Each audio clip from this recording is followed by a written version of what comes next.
Thank you, ladies and gentlemen, for joining us once again on the State of Freedom. The State of Freedom is a listener-supported podcast. We're committed to pursuing the truth about policymaking, decisions, and situations in Louisiana and at the national level that stand to impact our freedoms. Please become a monthly supporter of the State of Freedom at freedomstate.us as we continue to expand the voice of liberty across Louisiana and beyond. If you're looking to invest in physical precious metals or convert your 401k to a precious metals backed IRA, please consider making your investment with our trusted partner, Metal Stacks. Their prices regularly beat the big sites and they have no credit card fees or minimums. Shipping is free for orders over $500. Just visit metalstacks.com/dwalker or get there from our website, freedomstate.us. If you're interested in the IRA conversion, drop me a message at Danielle@freedomstate.us and I can get you connected with their white glove service. Welcome to the State of Freedom, everybody. We are so happy to be with you. And just as a reminder, the State of Freedom, we are grounded in faith and the Constitution. We're giving voice to truth, living with courage, and taking action. It's Tuesday, October 21st. It's 10 a.m. Central. I'm Danielle Walker, and I'm joined by my friend and fellow warrior for truth, Chris Alexander. We're coming to you live on Voice of the People, USA TV and radio network, on Rumble, X, YouTube, and Facebook. If you're looking for an audio-only version of us, you can always catch us the day after we go live on our podcast platforms like Spotify and Apple Podcast. Well, today we're going to talk about the state of our veterans and what needs to be done to get them the timely and quality health care that they deserve. Our guest today, let me bring him up. Oh my goodness. All right. Our guest today is Senior Advisor to Veteran Action, Darin Selnick. Darin is a U.S. Air Force veteran who most recently served as Deputy Chief of Staff to the Secretary of Defense, and he performed the duties of the Undersecretary of Defense for Personnel and Readiness. He has a long history of serving in roles to improve the lives of our soldiers and our veterans within the Department of Defense and Department of Veterans Affairs, and in consultative roles to both of those agencies. Welcome to the show, Darin. Thanks. Great to be on. Appreciate it. It's a pleasure to have you with us. Well, before we get started, let me read the scripture of the day. It is Romans chapter 4, verses 4 through 5. And it says, let's see if I can find it. When people work, they earn wages. It can't be considered a free gift because they earned it. But no one earns God's righteousness. It can only be transferred when we no longer rely on our own works, but believe in the one who powerfully declares the ungodly to be righteous in his eyes. It is faith that transfers God's righteousness into your account. And God loves it when we serve one another, when we do work that blesses his children, that encourages his ministers, that beautifies our community, when we do work that strengthens and unites and brings a sense of security to our families. But no amount of work will be enough for any of us to be declared righteous. Psalm 53 and Romans chapter 3 tell us that not one is righteous, that all have turned aside from the Lord and his ways. And that's why Jesus, the only sinless and perfect human, came to be a sacrifice for us, so we could be made the righteousness of God. It's Jesus who is our righteousness, and his righteousness, his unblemished perfection, is transferred to us by faith when we acknowledge that we're sinful and when we put our trust in him. That's when the miraculous transfer takes place.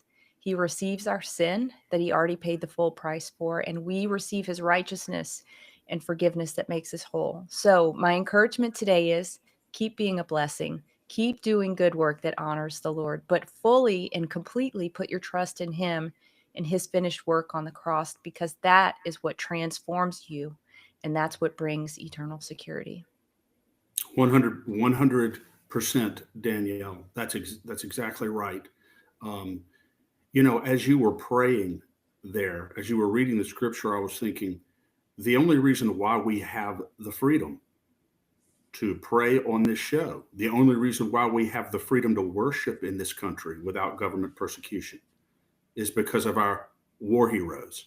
Yeah. It's because of our military veterans who have engaged in acts of heroism, that are unparalleled, and also who have seen the horrors of war like nobody else has seen.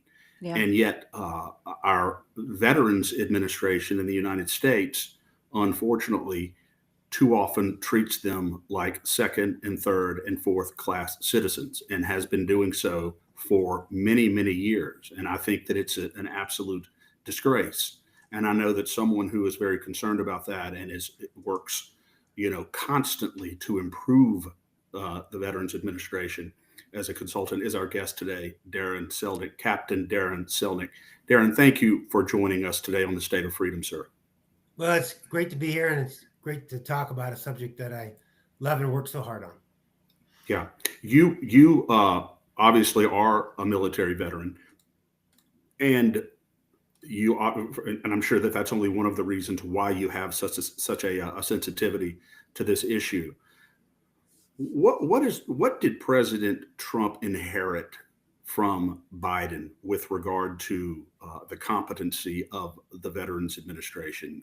It appears as though during his administration, veteran suicides increased statistically. And just kind of describe, if you will, what President Trump inherited from Joe Biden on this issue. Yeah, the challenge for President Trump is he inherited a bad VA twice. So I was in Trump 1 as a senior advisor to VA, and then went over to the White House as the Veterans Affairs Advisor to the President Domestic Policy Council. And so he inherited from Obama a broken down VA. That veterans had long waits, the bureaucracy. Basically, what Democrats like to do is try to make VA healthcare the only socialized healthcare in the country. And we know that socialized healthcare doesn't work. So under Trump 1, we were really significantly fixing up VA, the big fixer-upper. If you watch those HGTV shows, you got the big fixer-upper here, then the prior tenants have really trashed the place. And so we did the thing called the Mission Act. And the Mission Act said we're going to massively reform VA healthcare to make it veteran-centric. And so there are horror stories in Phoenix, veterans having long wait times, being on secret wait lists, having, literally not being able to get care and dying of cancer and those sorts of things. So there's big scandals. We did the Mission Act, which gave veterans the first choice. So if you're in healthcare, if you're a patient, even in DOD, you can pick the plan that you want. You can pick the provider you want. If I don't like Camp Pendleton, which I go to, I can pick up a PPO. If you've been historically in the VA, it was the only socialized healthcare in the country. And when government controls all the decisions in your healthcare, you get bad healthcare when they're unaccountable. So the Mission Act addressed all those things. It was the greatest transformation of VA healthcare in over a generation. And the veterans liking the VA skyrocketed. They came back. They started using it, and they had full choice. And what that meant was we borrowed, being a military guy, I borrowed the things that worked well in DOD for VA, and we established things like the access standards that said you would never have to drive too far or wait too long to get health care, and that it would put it in the veteran's hand, not in the bureaucrats. So that happened, and we had massive reform. And veterans were coming back, and it was doing really well. And then Biden took over. And the Biden people used COVID to say, hey, we're going to undo all the president's achievements in the VA, both in accountability and choice. And accountability is important because if you fail veterans, you should be held accountable. Bad employees should be fired. And so they brazenly stood up in a congressional testimony and said, we're not going to follow Trump's accountability anymore. We're just not going to do it. And they made a deal with the unions. And so if you have bad employees, it hurts your healthcare. And there's a lot of good employees that it hurts the good employees. So under Biden, they said, hey, as you've seen in other areas in immigration and whatnot, it's not just VA. They said, Mission Act, we don't care what the Mission Act says. We're just not going to follow it. We're not going to go ahead and let veterans have their choice anymore. Let me give you a couple examples. I think it's easier to give a couple examples of what the Biden people did. There's a veteran, and I'm going to use Louisiana as my first example. The veteran in Louisiana who under the Trump was having good community care. Now, he is a legally blind veteran, and so he needed a provider close to where he lived. The closest VA facility was over a 60-minute drive. And he's very elderly. He's legally blind. His wife is elderly, has a hard time driving. So he had community care. He was very happy with his community care. And then under Biden, they said, you know what? We're not going to let you have that community care anymore. We're going to make Darin, for the benefit of everyone watching who's not a veteran, can you talk a little bit about the difference between that going to a VA office and what community care is? Right. So there's VA facilities. You have your hospitals and your clinics. That's run by the VA and their staff. And then there is community care, which is like a traditional HMO network of community providers, which are credentialed and have a contract with the VA. And so if the VA can't, for several reasons, if they are too far away, or if they are too long of a wait, like a 30-day, 50-day, 60-day wait, or it's in the best medical interest of the veteran. Say, for example, they are blind and can't drive 50 miles. So there's this eligibility criteria that the veteran has the choice. Do they want to use the VA facility, or they want to select a community provider near where they live? Do they have to first go through the VA and all that frustration and bureaucratic nonsense before they can choose the second option? They have to be a VA patient. And for certain things, they have to get a referral, such as dermatology, specialty care, mental health. If it's urgent care or emergency care, they just go straight to the closest contracted provider, and they're good to go. But yes, that's part of the problem. And ultimately, down the road, we would like to get to full choice, where you can be enrolled in the VA healthcare system, and you can always just pick either the VA or the community provider, and not have a bureaucrat saying, "Hey, I don't want," because that's been the problem. The problem is the Biden people said, "You know what? We're not going to follow the law, which says if the veteran is eligible for community care, they have the choice to pick it, and we can't stop them." Instead, what they did to this blind veteran was say, "You know what? Too many veterans are using community care, and so we're going to tell you you can't do it." And I interceded, and they, after a long struggle of me interceding and a good social worker who was an Army veteran at the hospital interceding, they finally went ahead and say, "Okay, yeah, we're not going to make him drive 60 minutes because he's blind." It's just ludicrous. In Arkansas, I had a veteran who needed an immediate placement in residential mental health and substance abuse. He was homeless. He had been kicked out because of his drug habit from his family for stealing. And the VA, I got a call, because I get calls from having been in the VA and doing podcasts like this. People track me down and they say, "I've got this problem. Can you help me?" And what the VA did was they said, "Hey, they agreed, you need immediate placement in residential mental health inside." This is in Fayetteville, Arkansas. "But we don't have any openings for over 30 days. So I'll tell you what we're going to do. We'll give you an Uber to a homeless shelter, and you can wait there." And the veteran said, "Hey, wait a minute, I have this," and this community care provider was helping him and said, "Hey, under contract, you have a community care provider that is right in town and has a bed available today." And they said, "Sorry, our policy is we're not going to allow them community care. So we'd rather you go to a homeless shelter and wait and maybe die, and then go ahead and get a contracted provider who's really good, has a bed right now." These are the ludicrous things that the VA has been doing, that the Trump administration is in the process of fixing, and why we need to help them with the Veterans Access Act to make sure it doesn't happen again. And Darin, it sounds like that's meant to humiliate and demoralize veterans. I mean, that is just absolutely insane. Yeah, it is. And look, there's a lot of good VA employees who are just sickened by this, and that's why they have a recruiting and retention problem, because so many quit. But yeah, the management thinks that they know better than veterans what veterans healthcare should be. That, hey, we're a monopoly. If you want your care, you do what we say, or you just don't get care. I'd like to know Um, how many of those bureaucrats would like to go stay in a homeless shelter themselves whenever they're facing a right, medical situation. right. My goodness. Has Doug Yeah. Collins, the Secretary for Veterans Affairs, done anything to improve things? What's been happening on his watch? Well, he's a big supporter of the Veterans Access Act. And one of the challenges is that there are 0 political appointees over the veterans' health care. And that's one of the things that they're working with Congress and changing, is adding a lot of more political appointees to do oversight.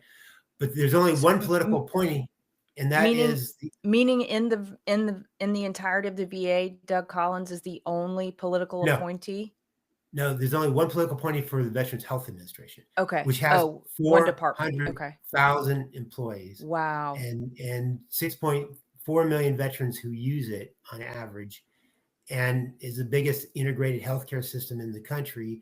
And the only political employee is the Undersecretary of Health, and he hasn't been confirmed yet.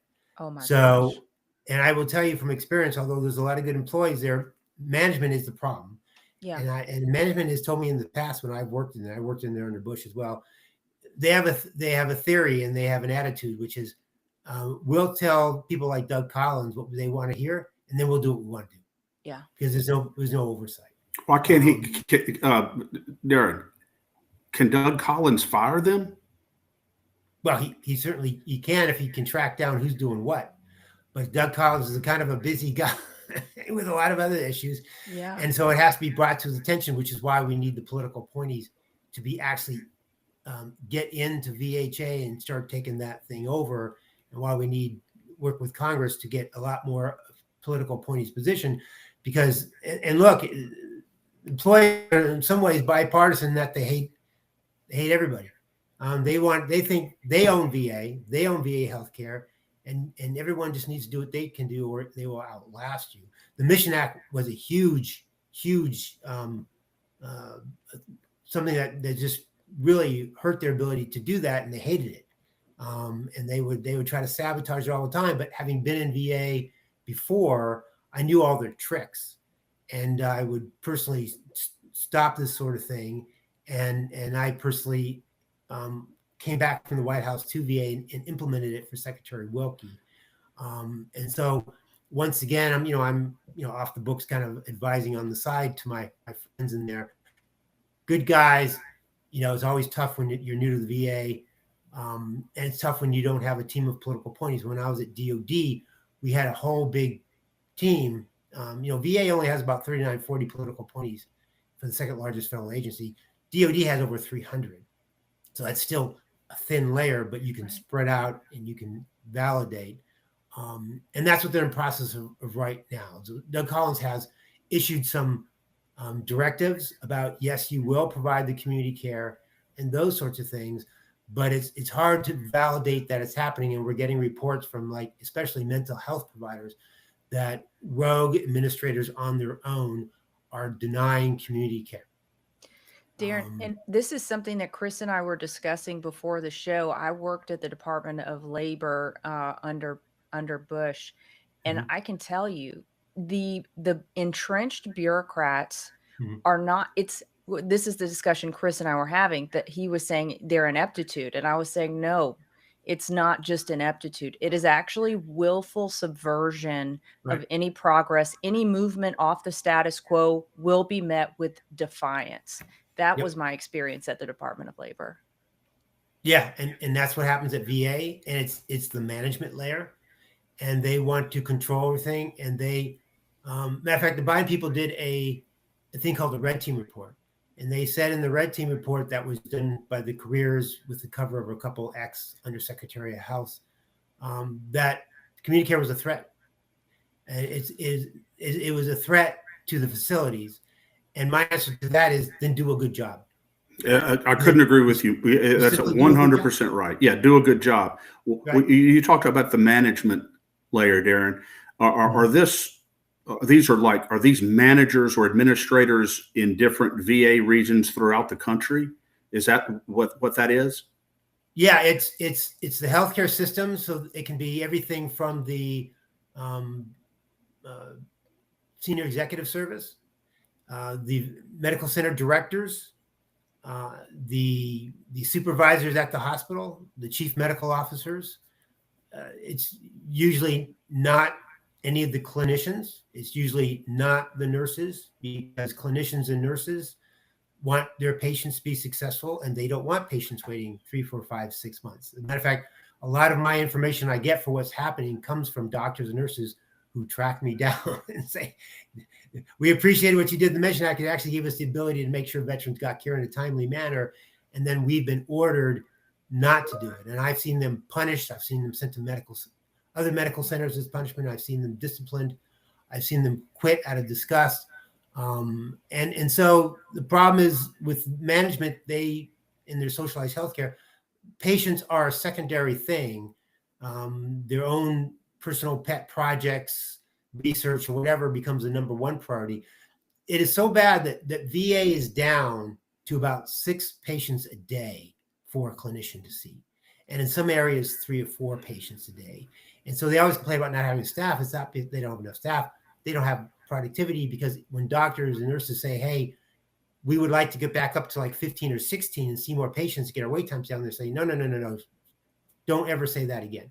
We run this ship. So it's whether you're a veteran or whether you're staff, it is a very autocratic, dictatorial, socialized healthcare system.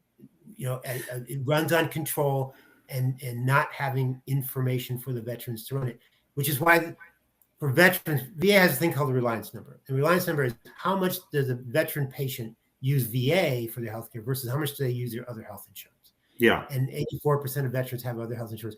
Well, the number is, and most people might be surprised about this, the average veteran only gets about 38% of their care from the VA and 62% from their other health insurance.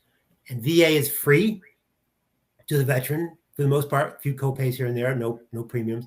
And their other health insurance, as you and your listeners know, it's very expensive if you get private health care. Yeah, so if you have private health care. Darin, names. I'm sure Mr. Collins and other top-level VA officials know the names of these administrators, or at least some of these managers, who are causing and perpetuating the problems that you're talking about. Would that be a fair statement? Have any of them been fired? No. Why not? Well, one of the problems is that they stopped following the president's accountability legislation. And so the previous administration made deals with the unions that it is very hard to fire employees again, unlike with the accountability legislation. You had a due process that was very quick, and you could fire them, and we actually posted it on the website. So that is another problem. They have to go through the process. And so, vision directors, medical center directors, they are shorthanded. They just got on their legal counsel. They're just adding employees. It's been a tough fight. As you know, the Democrats have been blocking until recently, until the override in the Senate. They've been blocking almost all political employees. And so the political appointees, there's only 39 of them to run the entire VA, which has over 450,000 employees. The majority are there.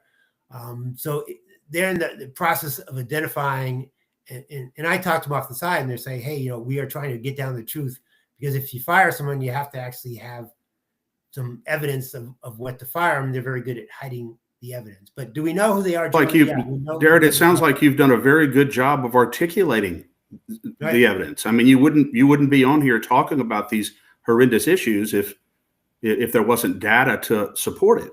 There's data. They have found the old documents, and I'm with you. I think that they should identify and make some examples of a few of these careers. And look, one of the things that you can do is, it's kind of like the military. You can fire without actually kicking them out of the thing. So if you're a senior executive service, you're a medical center director, a vision director, or you're the acting undersecretary of health, and the secretary can literally relieve you of command and send you anywhere in the country. And I'm a big believer, if it's very hard, which it is, to do the actual firing of kicking him out, then hey, if you're at DC and we have a document with you saying deny community care, then let's send you to Puerto Rico and start the administrative process while you're there. Do you know whether there have been any such sort of administrative removals because of this? I'm not aware of any at this point. Yeah. Because the reason why I'm asking you about this, Darin, and I know that you're not in the Trump administration at this point, is that whether you're in a government bureaucracy or even a private organization, when people do not feel that there's ever any real accountability for Right. what they do, then the natural tendency is toward inertia, inaction, incompetence, indifference, and that's exactly where we are. And Right. I lament the fact that there seems to be so little focus on something that in our view should be an absolute top priority, not just for the Veterans Administration, but for the Trump administration as a whole. Right. These heroes, when you live in a country where illegal immigrants are being treated better than our war heroes, that's a massive problem. And I know that you said that, the Mr. Collins is busy. He's got a lot of things going on. I don't think he should ever be too busy for this issue. This should be the main focus of his entire tenure, in our view. No, I agree. And, I'm not sure what's going on. I'm not sure what they're investigating. But what I can tell you is this. I would encourage my friends at VA to follow the DOD, now the DOW example of when I was there and what has happened since, of identifying poor performing generals, which is the SESers at VA, and getting rid of them. I mean, we had a process. I mean, some people are like, how come these generals are leaving, or how come these generals are retiring? And well, it wasn't willy-nilly. There wasn't a secret hit list at DOD, and we just ideologically came in there. We came in there, we evaluated what they were doing, and guess what? When they were doing a bad job of running the military healthcare system, suddenly they had to retire very quickly. And you could also promote the Bobby and Pete challenge and cause all the VA administrators to have to do 50 pull-ups and how many push-ups? 100 push-ups in under 5 minutes or under 10 minutes. See how that goes. I'm sure those fat bureaucrats are not up to the challenge, so maybe they would self-deselect. They might. Right. Or they might have much more emergency room situations going on. Well, yes. That's true. Yes. But it's just the frustrating part is if you understand how the bureaucracy works and you understand the authorities, then there are things that you can do. That is how I was successful in implementing the Mission Act when they said, oh, it can't be done, blah, blah, blah. I said, well, it can be done. You have no choice but to get it done. And so, and I did the same thing at DOD, which is don't tell me how it can't be done. Here's your outcome you have to have.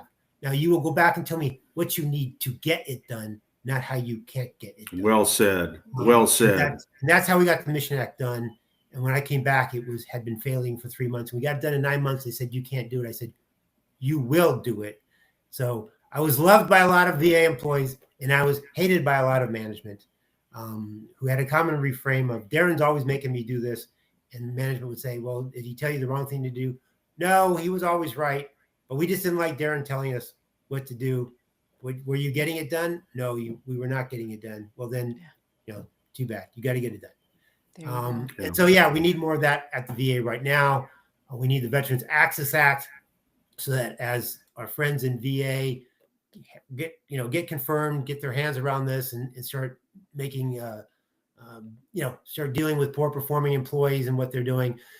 The challenge is, even with the law, future administration could undo it, but it makes it much harder. And the employees are more fearful of going against something that is not just a regulation, but strongly, specifically codified in the law, which the Mission Act is, right? Which the Mission Act is, correct? Mission Act was, but one of the things it did is it had a lot of regulations to implement it, and then they wouldn't follow the regulations that the law required. So they're just not following the law. Is right. What it comes down to. That's my point. But also, by spelling it out and not giving any wiggle room, once again, it reinforces and makes it harder to do that. And there are other things we need to do. We need to reestablish accountability, the ability to quickly fire poor performing employees. I think that's got to be a top priority. You mentioned a little while ago, Darin, that the VA is contracted with contract healthcare providers or doctors around the country. What is the point of contracting with third-party providers that war heroes, veterans may choose to go see? What's the point of contracting with them if they have to go through a bureaucratic process in the VA in order to be approved to go see the contracting doctor? Why is that there? Well, it defeats the purpose when, I mean, there is normal managed healthcare process procedures to make sure that the patient is getting the proper care and getting the proper needed service. It's when you mismanage that process. I mean, so I have a process at Camp Pendleton that works great. I go to Camp Pendleton, and if you want to understand what the Mission Act did and what we're trying to fix with the Veterans Access Act, just look at DOD healthcare. I mean, that's what my model was. And at Camp Pendleton, if you do it right, let me give you an example. When I need dermatology, I always need it in the community because Camp Pendleton just doesn't have facilities.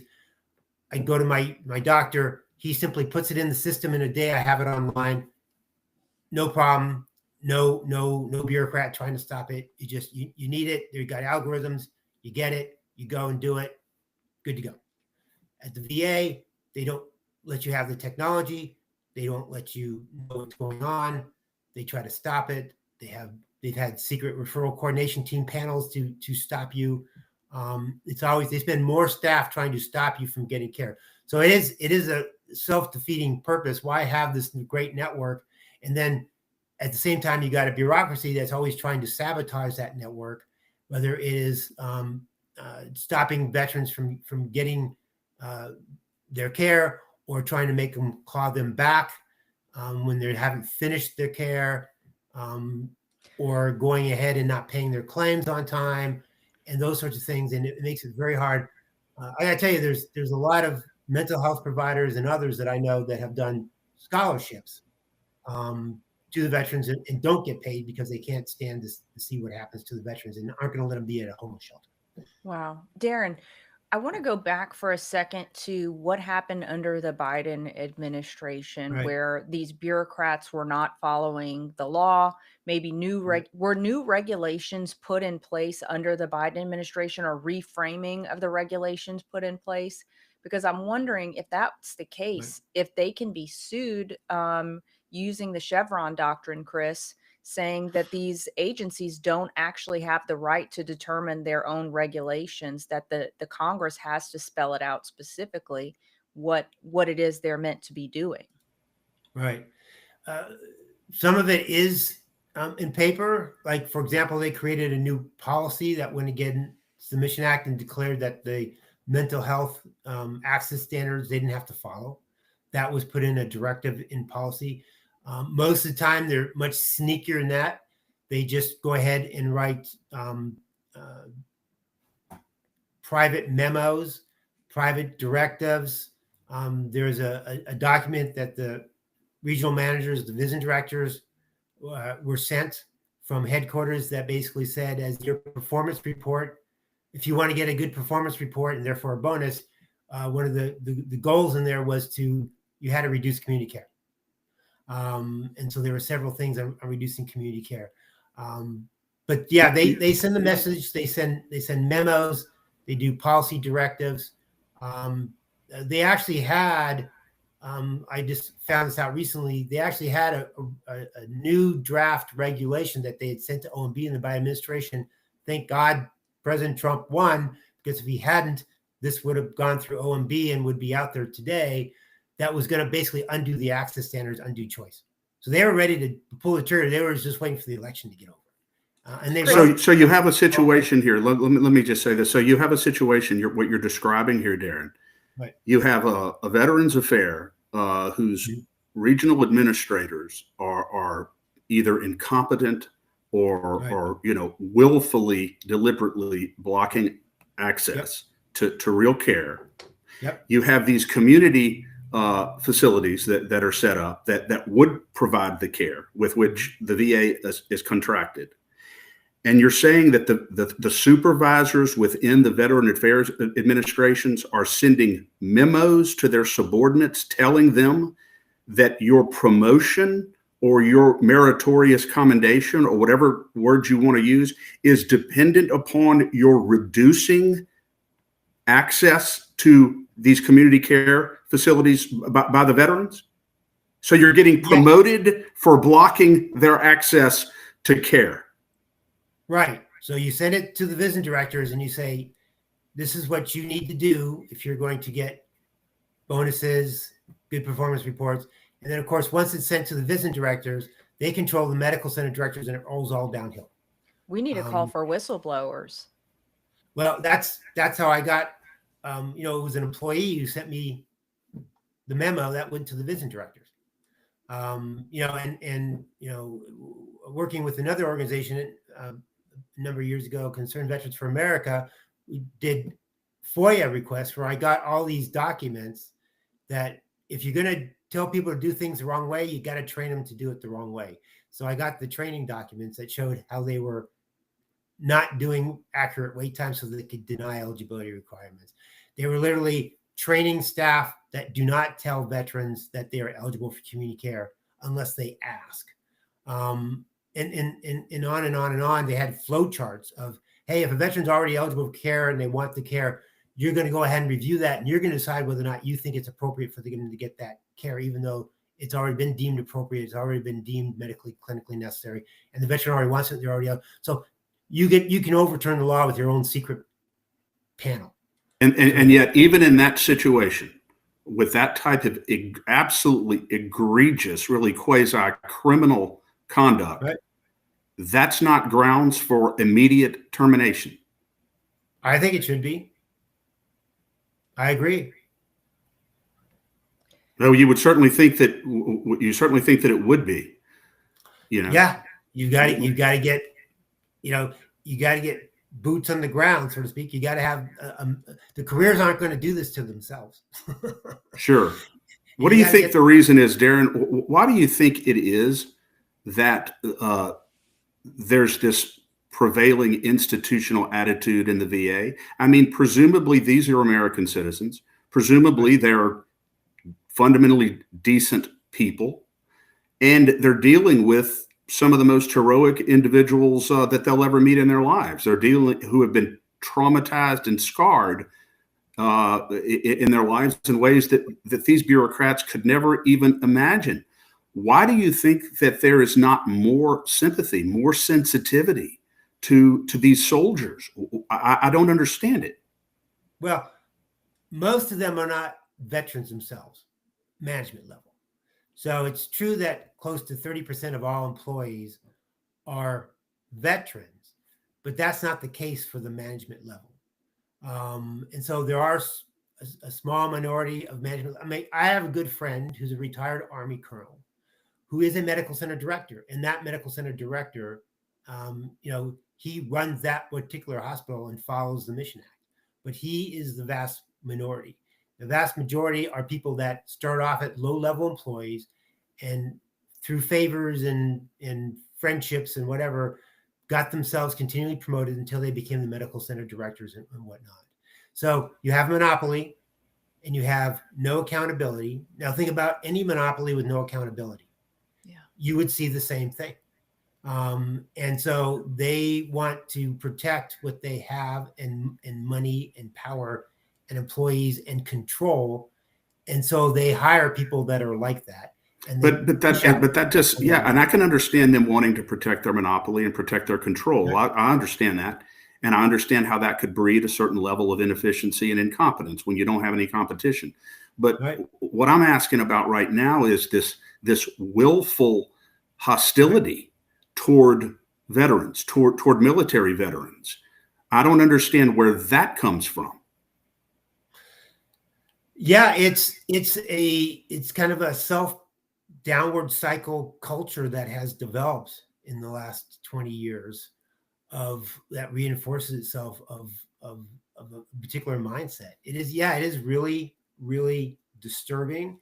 And a lot of it is because they just see a veteran as a number, not as a person. They don't know these people. They're not, most all of them are not veterans themselves. They don't get their health care at the VA. They have FEHB. And so they can't relate to it. They can't relate to the veterans. They can't. Now, that's not all management and whatnot, but the people that control that do these things, it is mystifying in some ways. You have to sit there just as a human being. How could you sit there, for example, and say, I'm going to send a homeless veteran to a shelter who needs residential mental health now? Do you not have any compassion for that person when they could get treatment right now? You're exactly right, Darin. That's exactly my point. And I just don't understand it. I don't understand it. And I agree with you completely that there has to be a mechanism of swift accountability. That has to be there, because if there's not, it's not going to change. We had someone on our show, Danielle and I were talking about pre-show, Jeremy Harrell, and he started, he's a veteran and a combat veteran, and he had a lot of his brothers committing suicide and just suffering greatly, and they were getting no response and no real relief from the Veterans Administration. So he started his own nonprofit that became very successful, and he saved a lot of lives. And the VA did all that it could do to destroy him, to destroy his nonprofit. And he ended up getting criminally prosecuted for nothing because of it. So I think it's just deplorable. Not only will they not do their job, not only is the VA hostile to some of the greatest heroes in the world, they won't even let other American citizens take the initiative to provide relief for these soldiers. Right. No, it is mystifying in one way, but on the other hand, if you look at socialism and the practices of people who practice socialism, it's the reoccurring pattern, whether it's people who try to do socialism in this country. I mean, look, I live in California. When we had COVID, we had Governor Newsom take away our rights, mandatory masks. And if you didn't wear a mask, they would arrest you. I mean, I just could not believe. I said, can this be a free country? So if you give people with that mindset the ability to have power, they abuse power and they go after it. That's why Venezuela is as bad once the socialists took over. Is the VA, Darin, is the VA, in your view, in terms of its practical service, in terms of its operational structure, is it a socialist system? It was, and it under Biden went back to being socialized healthcare. Yes. So, and I make this example. I say, look, if you are in the VA system, this is what they try to do to you. You have no control over who your doctor is. You have no control over your hospital. You have no control over your specialist.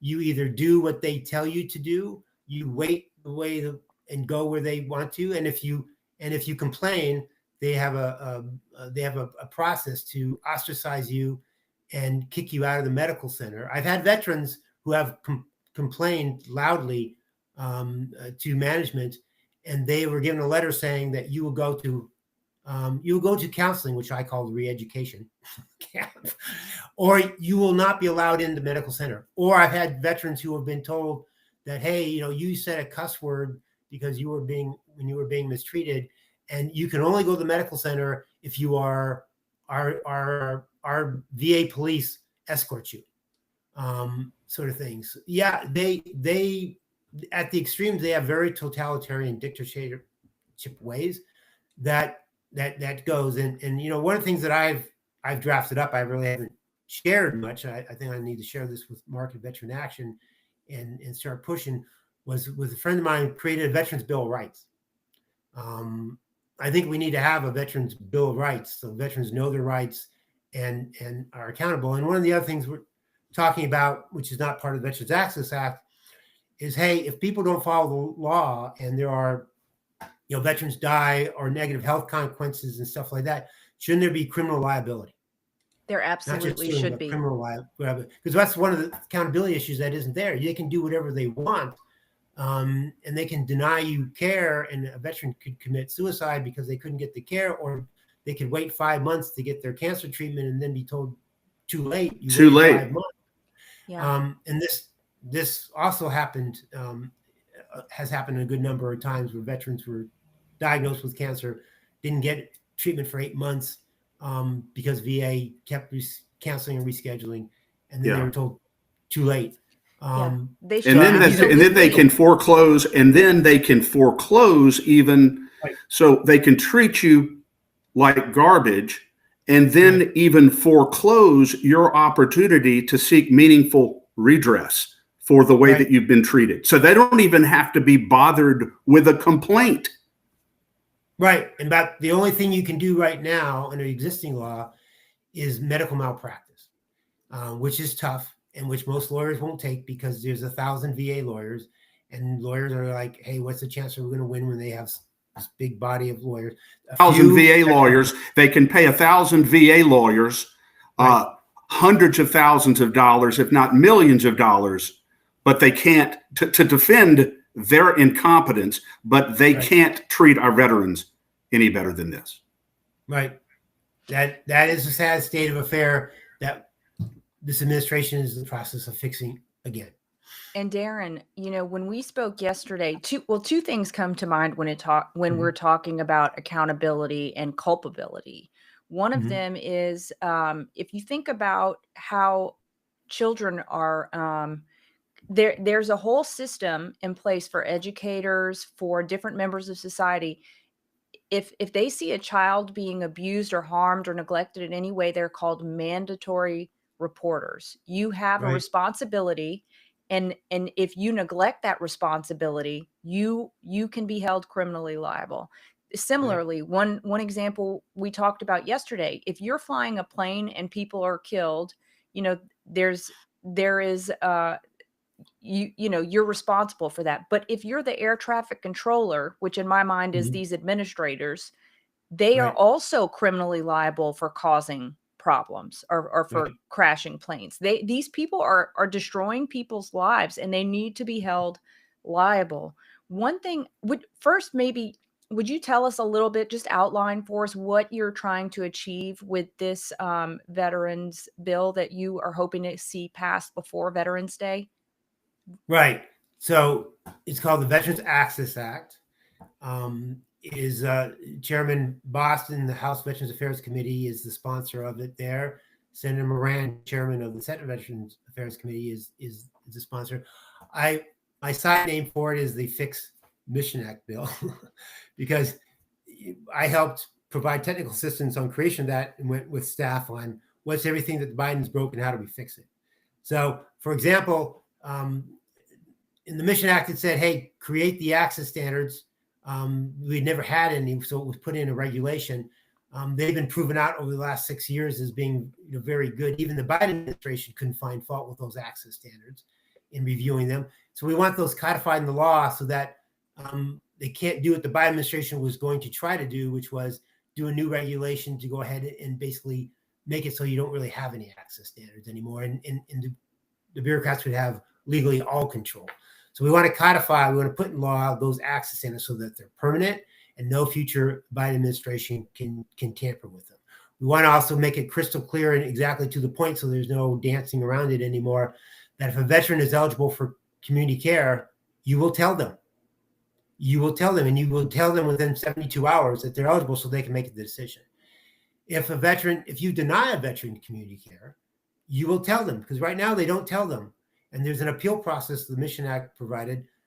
So you will tell them, and you will tell them how they can appeal so that, and once again, within like 72 hours, so that if they've been denied and they feel, hey, I should be able to get community care and I've been denied, they can follow the appeal process and they can get an answer in 72 hours.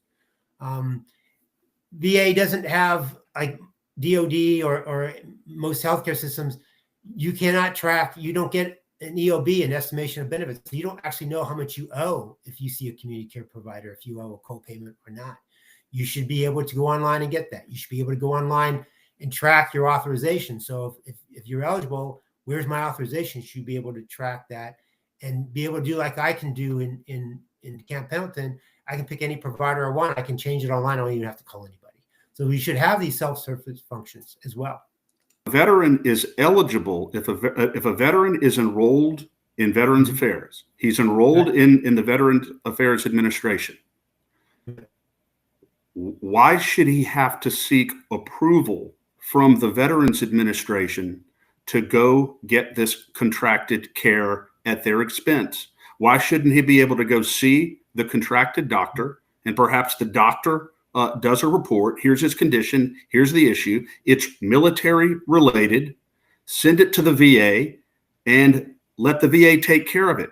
I don't understand why a veteran should have to go through this bureaucratic process and fight against an agency that you have so eloquently stated does not have his best interest at heart, does everything that it can do to delay and abort the care that he needs. Yet this is the very agency that he has to go through to get approved for the care that he desperately needs, that often may be the difference between whether he's alive tomorrow or whether he decides to take his life. Why is that? Why does he have to go through that bureaucratic step? Well, for emergency care and for urgent care, he doesn't. And we need new legislation to provide what we call, and Veteran Action is for and after the Veterans Access Act. We're going to be working with Senator Blackburn on her bill, which is the Veterans Healthcare Freedom Act, which at all times the veteran should be able to pick between the facilities and community care. Just like every other American pretty much can. They can pick. And there's always guardrails in terms of network and stuff like that. But yes, the veteran should be able to do that. It was the plan in Trump 1 to fix up the VA healthcare system with the Mission Act, establish the initial choice rights, and then the next step in Trump 2 was going to be that. Unfortunately, we had a delay in Trump 2. And so once again, we're trying to use the Veterans Access Act this year to fix things up so that we can stabilize what's going on. Veterans can start getting their care timely. And then the next step is to work with Senator Blackburn and get passage of her Veterans Healthcare Freedom Act, which will provide exactly that. Because you're right. And what I tell people is like this. Number one, if I'm at DOD and I don't like Camp Pendleton, I can go TRICARE Select and go to do a PPO. Why can't a veteran do that, right? So you have full choice and full freedom in the DOD healthcare system, DOW now, but you don't have those freedoms once you leave Department of War and go to the VA. But you should. If you're a federal employee, you have those freedoms. You can pick any variety of plans in FEHB. If you're a Medicare, you have that freedom. If you're a Medicaid, you have that freedom. It's just the veterans who use the VA. And so the Democrats fight tooth and nail and privatization and trying to make every nonsense claim because they want socialized health care. They want to expand socialized health to the rest of the country to try to prove it with VA. But you're right. That is the next step. First step, pass this legislation. Next step in 2026, help Senator Blackburn pass the Veterans Healthcare Freedom Act and provide full choice. Because ultimately, if the dollar follows the veteran and they can go ahead at all times pick the community over the VA, then the VA facilities will have one or two choices. Either become a really good provider that they want to pick you, and they do pick you, or die. Just like the private sector. Just like the private sector, right? If you don't provide a good service and your customers stop coming to you, you go out of business. Yeah. If a VA facility is not going to provide a customer, the dollar should follow the veteran. And they say, well, then what if they go out of business? Well, that would be the veteran's choice if they go out of business. And so if you want to incentivize them to do a good job, the only way to incentivize them is break up the monopoly. Yeah. Break up the monopoly. And Darin, one thing that I'm struck by as we talk about this is that the VA is extremely overcrowded. It's extremely, at least right now, in gridlock, unable to take care of the veterans that it needs to serve, which Right. points to why do we have so many sick, hurting, and really mentally destroyed veterans who need such help?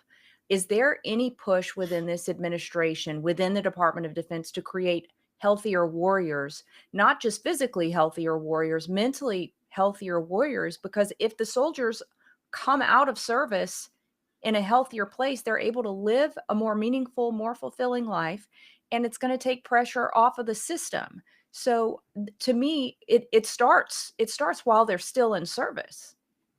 Right. And under President Trump, and matter of fact, I did one of the executive orders to start that process on the mental health, so that a veteran, especially the first year when they leave the service, is the most likely that they'll commit suicide. They have a double suicide rate that first year, and Wow. because there's a big adjustment whether you've been a combat vet or not. There's a big adjustment when you've been in the military and the civilian world. But you're right, more of that needs to happen. That the challenge once again is that traditionally VA and DoD on the surface cooperate but don't really cooperate. And when you're in the Department of War, we care about you until you're in the process of transitioning out, and then you're somebody else's problem, and you're the VA's problem. Yeah. But we need to do that. We need reform on the military healthcare system. I wrote an op-ed when I was over in Department of War on that. And so it has a better system, but it has a lot of problems, once again, inherited from the Biden administration, where they basically wouldn't let you ask for more than 80% of your need. They have a problem when you're deployed, getting contracted docs to see. And yes, they need, and I wrote a New York Times op-ed with Dan Caldwell about readiness and talked about that issue. If you want to have effective warfighters, you got to have, in readiness, you've got to have them mentally and physically, them and their families, good to go at all times. And you need to spend the money to make sure to do it. VA is overstaffed and overfunded. The military healthcare system is understaffed and underfunded. Go figure. And yes, we want money for war fighting, but it's not an either or preparation. Yeah. Because if you don't have the war fighters, you don't have the war fighting. Right. Darin, does Doug Collins, two-part question here. Does Doug Collins understand the gravity of the situation here? Because what you've described to us today is absolutely reprehensible. Reprehensible that a government agency would treat the very people that it should be treating with absolute and total respect and responsiveness, would be treating them this way. Does he understand the problem, and does he have the ability and the will to do what's necessary to change this? Right. To be honest, I haven't talked with Secretary Collins, so I don't know personally how well he knows this issue and the gravity. At some level, I know he does. He's, I've seen this with political appointees in Trump 1. It's so broken. It's hard to grasp. Let me give you an example. In Trump 1, I was the only political appointee who had served in the VA in the Bush administration. And I told everyone about how broke it was, what the careers would do, and all the stuff we're talking about. And at the time, they just looked at me and shook their head, and they just couldn't believe anything could be that bad. 3 months later, they said, Darin, I didn't really believe you when you told me how bad it was, because it was just unbelievable. But now that I've been here 3 months, it's even worse than you said. So, the secretary has a tendency, any secretary has a tendency, and I've served 5 of them, has a tendency to be kind of insulated. So I know he's still wrapping his head around the stuff. I know he's been hearing about the stuff. But it's hard to fix VHA when you have no troops in VHA. And the best you can do is have a weekly meeting with these guys, and they will tell you a bunch of BS and lie to your face about what's going on and following their orders. I had that experience. I knew what to do about it. I did it in Department of War, which is literally put together teams and send them to the field and validate that everything you told them to do, that they're doing. And then if they don't, then you have consequences. But you got to have the troops. So they need to better organize the limited troops they have and send them to the field. And they need to start either directly firing, or if they can't firing, relieve them of command, relieve them of their jobs, put them in the basement, put them in the library, put them in Puerto Rico. Well, and we'll still, of course, the taxpayers, I mean, that sounds like a good compromise. The taxpayers will still be able to pay for you despite your absolute total uselessness. We'll still subsidize your income, but at least you're not going to be in a position to where you can directly impede veterans' access to good health care. Right. And if you do these things, they see the writing on the wall. The bad employees who will a lot of these will retire. So you can put the screws on them and get them to retire. And look, they do that to the good employees. When the good employees speak up, they put the screws to them. And I know whistleblowers like Paula Badin who do the whistleblowing on the Arizona Phoenix, and they sent her for whistleblowing to the basement and try to force her out. And she was a Navy veteran herself, which was one of the reasons she was so passionate about calling on it and surviving. But let me tell you, it's tough for a lot of employees. They live paycheck to paycheck, and the intense mental cultural pressure on these guys is intense. Danielle y'all may have discussed this earlier, but let me ask you: are there any statutory whistleblower protections in place for people inside the Veterans Administration who can report some of this egregious behavior? There are some. There were a lot of improvements to those in the Accountability Act, Whistleblower and Accountability Act of 2017 that the Biden administration just declared that they were going to follow. How much Secretary Collins and his team have been successful in taking over the Whistleblower Protection Office and reinstituting that. But once again, it becomes a manpower issue when you have whistleblowers and you have so few employees to go ahead and do the investigations and coordinate with authority. Are there protections? Yes. Are there some good employees that have used those protections and other careers have found that, hey, don't mess with them because they're not afraid and they have followed the process, and if you can't go after them? Yeah, so I get some of my information in Louisiana, for example, from a Army veteran social worker whistleblower who has testified, and they're like, they know they can't do anything to him, so they leave him alone, and yeah, he constantly is in their face. But yeah, what we need to do is we need to set the example. If you set the example and you fire, and transfer, and use the authorities that you have, then you will stop a lot of this bad behavior. People will retire. I've been a big believer, and I helped provide the technical assistance with Congress on the original accountability. I worked in the VA in 2017 and worked on that to get that passed for President Trump. And it worked at first when people were accountable and you had it on the website, the numbers and who was being fired, and so people, they got back in their lane. Biden people took over and they said, hey, do what you want now. Yeah. Well, Darin, I'm so thankful, and Danielle may have a follow-up here, but I'm very, very thankful personally for the work that you're doing to try to improve this process. It's truly a horrendous mess, and it is heartbreaking that the casualties of that bureaucratic morass would be our soldiers, would be many of the men who, but for their sacrifice, we wouldn't be even living in a free country. I think it's absolutely heartbreaking, and it's something that just demands redress and demands justice. And I know you're only one person, but we're very thankful for what you are doing. Yeah. Thank you. Yeah. And to your point, it is heartbreaking. People say, why do you continue? It's so frustrating. It's so difficult. I said, man, I get these calls from veterans and I help as many as I can, but I can't stand to see my fellow veterans suffer and not get care. Whether it's cancer treatment, mental health, medical devices, they should be the first in line, not the last in line. They should get the best care, not the worst care. And they should have the choice and be able to, choose their direction of what they want that works best for them. Yeah. Amen. And Darin, does Veteran Action have a call to action on this that people can go and let their legislators know that this bill needs to get passed as a first step to reform? Absolutely. You can go to the Veteran Action X site You can go to the website. Mark Lucas, the founder and head of Veteran Action, and my friend, is working this very hard, continually putting postings on videos of providers' experiences and veterans' experiences. And he is working hard. Veteran Action is working hard.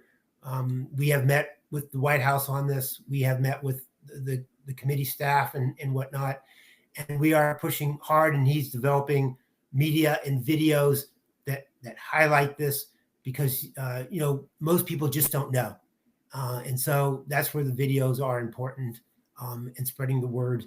And so people should go to the Veteran Action social media site and check it out, and pass the word, and contact your legislators, whether they're Republican or Democrat, and say, let's start the fix-up process by passing the Veterans Access Act.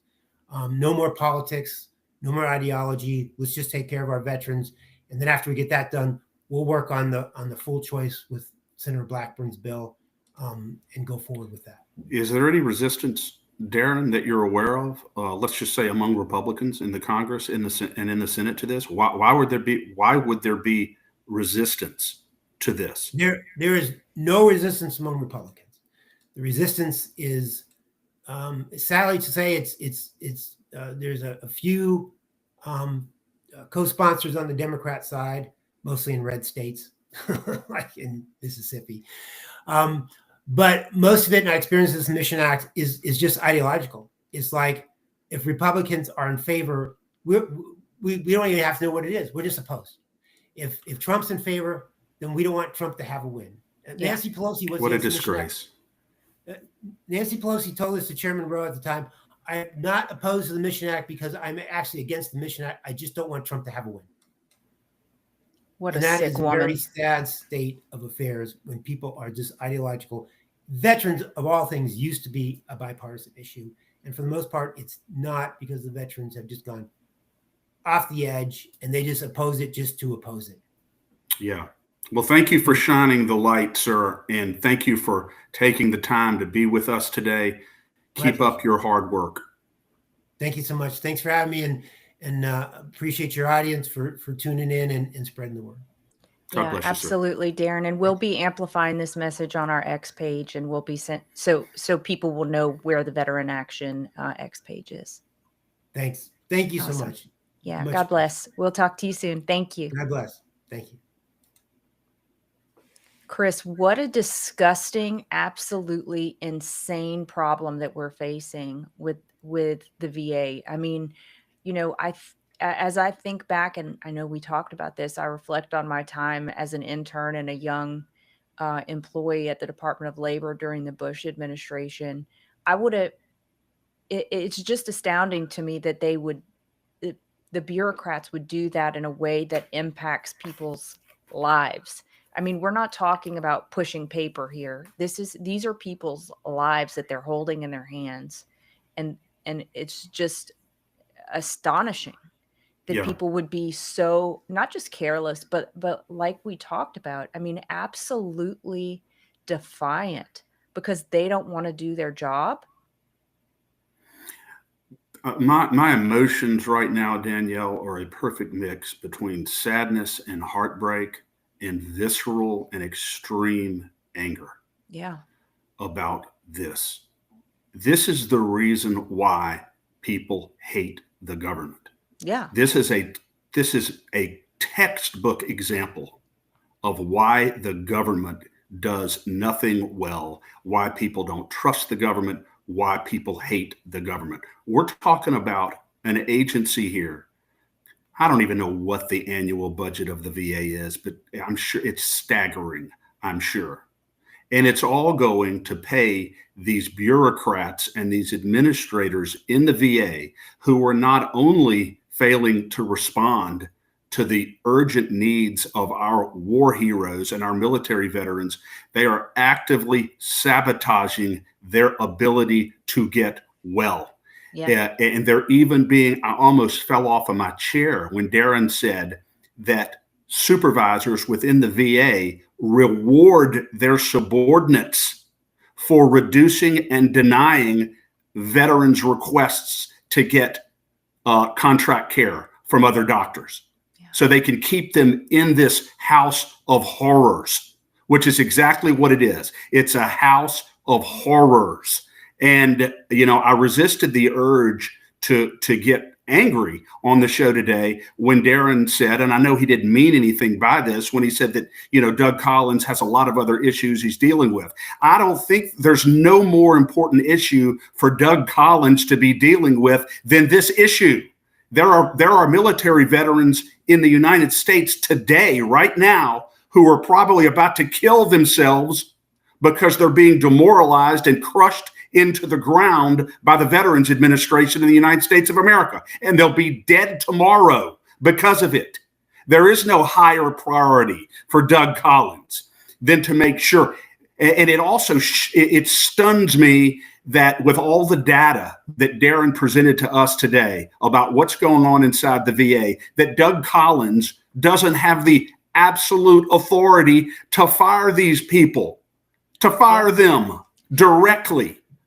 And you think, Chris, when you think about a Republican form of government, you think about the austerity that our government structure was created to be, the agencies that are actually meant to exist, right? Department of Education, get rid of it. No one cares.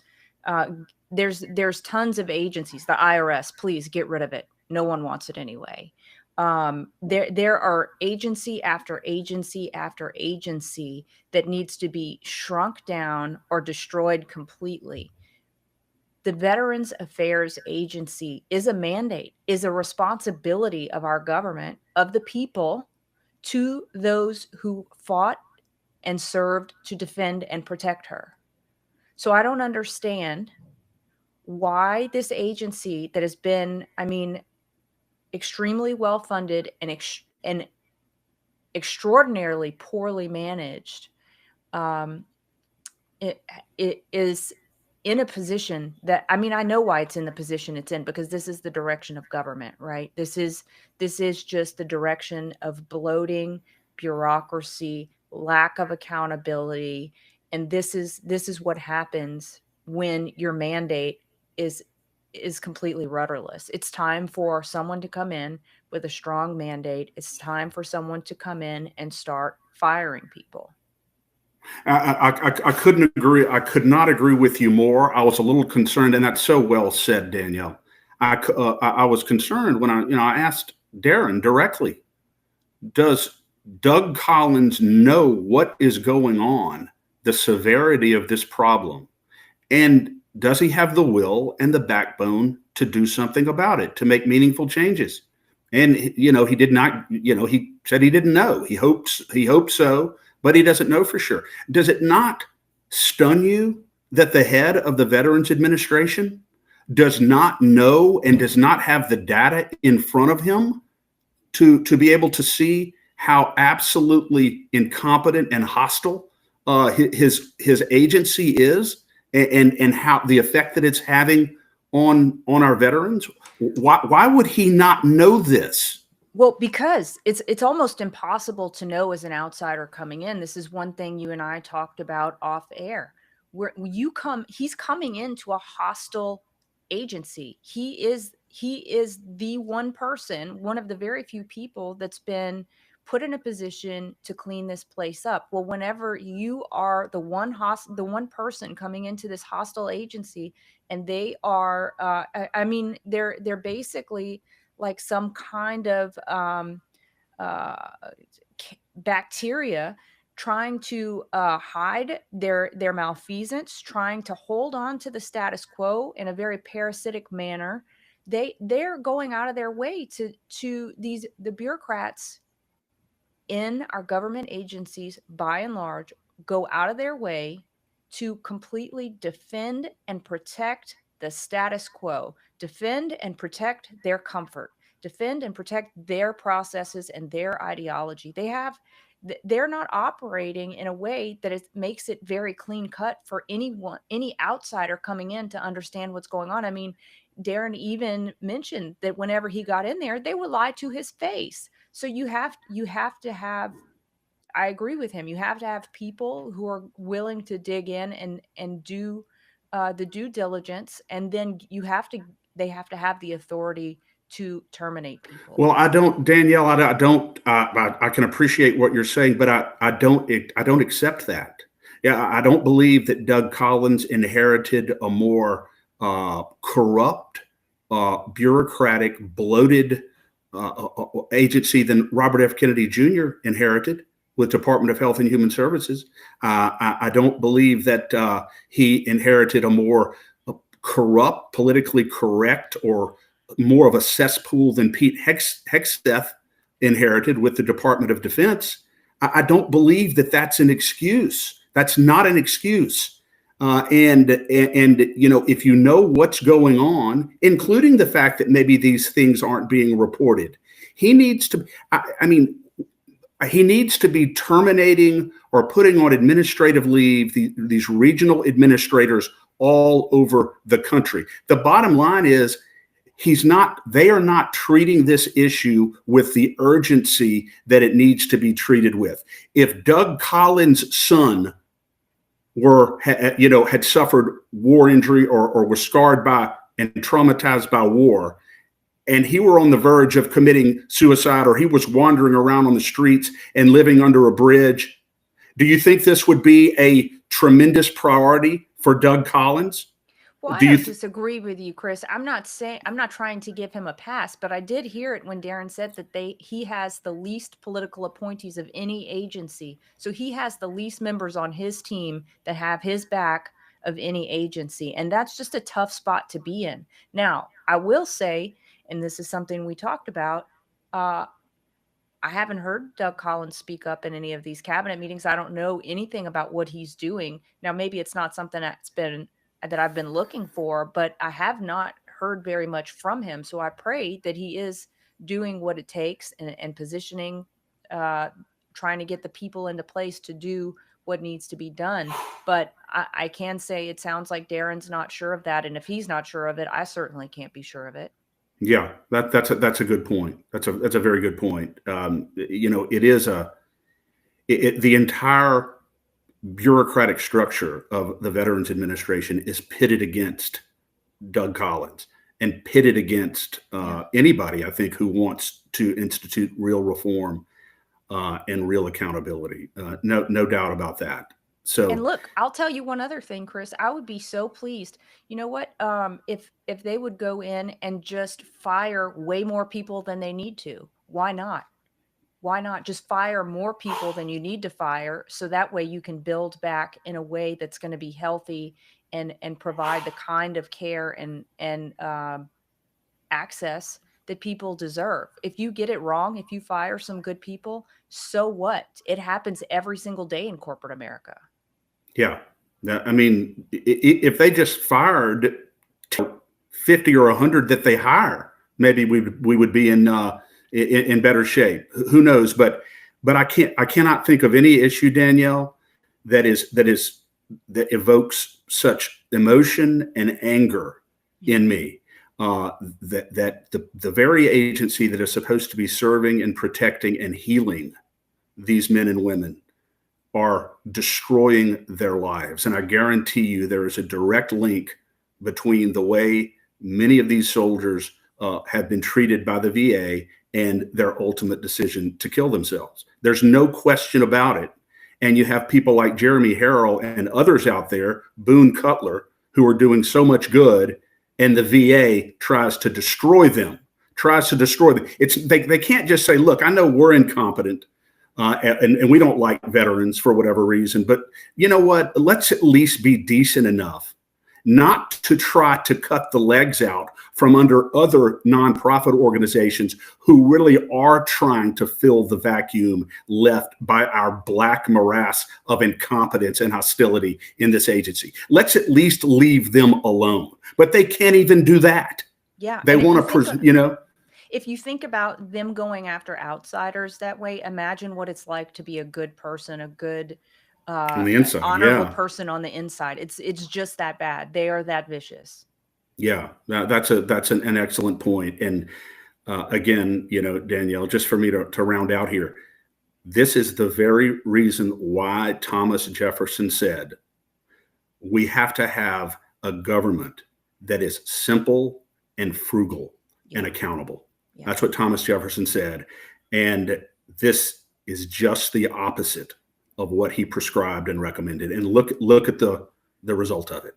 Well, I hope that that Doug Collins does what he needs to do. Again, this should be his number one priority. To clean this up.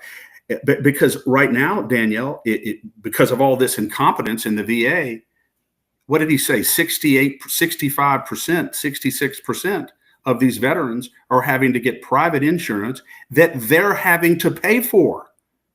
Yeah. That's another disgrace of the whole deal. Why should a military hero have to pay anything for health care? Hell, illegal immigrants in this country aren't paying for their health care, but you have military veterans paying out of pocket God knows how much for their health care. Right.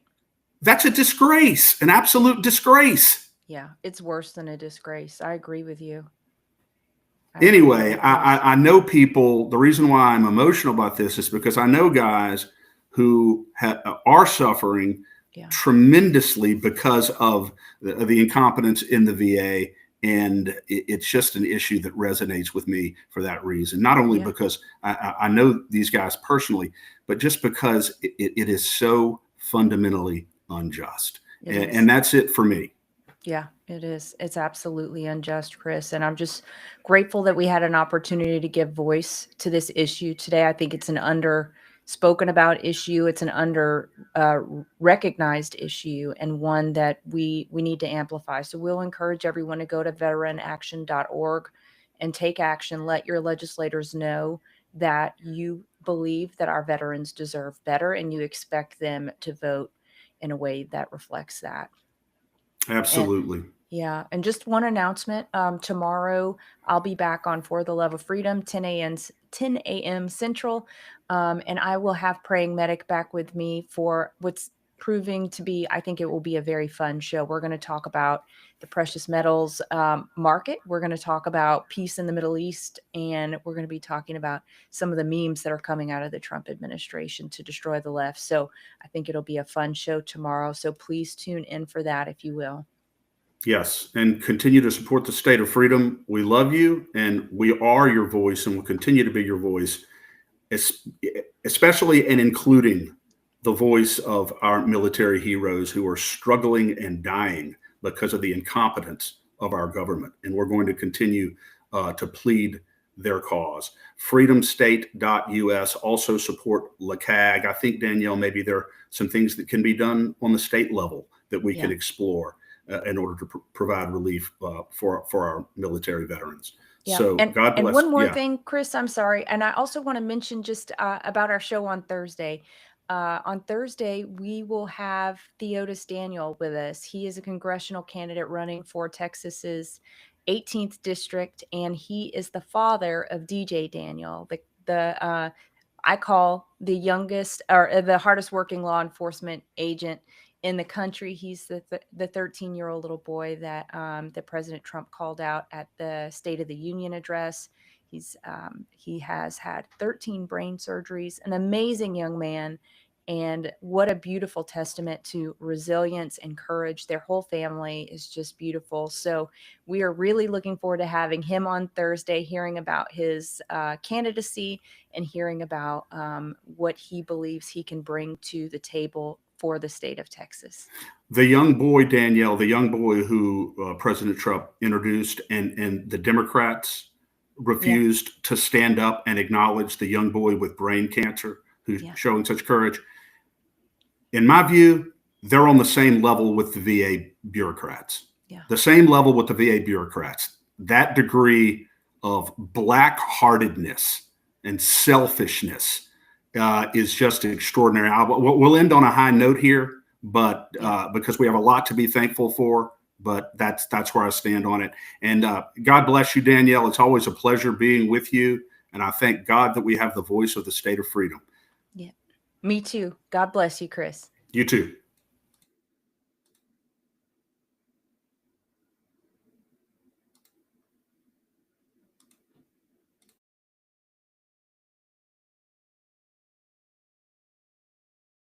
Thanks for joining us today on the State of Freedom. Be sure and check out the show notes for this episode. You can always go there and find the calls to action and resources mentioned in the show, and you can find out more information about our advertisers there as well. If you want to learn more about us or support our work, visit freedomstate.us. To get involved with Louisiana Citizen Advocacy Group, visit lacag.org. We'll see you next time. God bless.